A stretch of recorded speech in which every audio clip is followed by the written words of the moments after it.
Dubayda erim olib kelgan tillalar, shularni hisoblab bering. Dubaydan shu qizil tillalar olib kelaman. Dubayda aslida sarf qilardi-ku. Qizil tillarni qimmat hisoblamaysizlarmi? 3 oy ishlab olib kelib beruvdilar erim. Ishlab Dubaydan shu tillarni olib dilaman. Qizil tilla probasi ham 375 ekan. Men hisoblab beraveraman.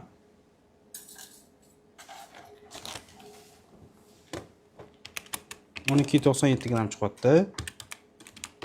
7.732.000 bot shu tillaringiz. Dubaydan kelgan tilla-ku, qanaqa qilib 375 chiqadi? Boshqatdan bitta ko'rib bering yana. Ha, yozilgan probaga hisoblayman-da. 375 yozilgan ekan. Xolos siz mana shu o'zingizni tekshirib beraman. Spektrni analizda. Bo'ldi, tekshiravering, lekin qanaqa qilib erim 3 oy Dubayda yo'q bo'lib ketib, shu tillalarni olib kelib berdimi?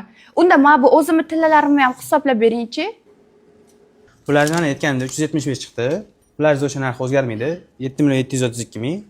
Bularning probasi 585 ekan, harta ko'r. Umumiy og'irligi 11.69.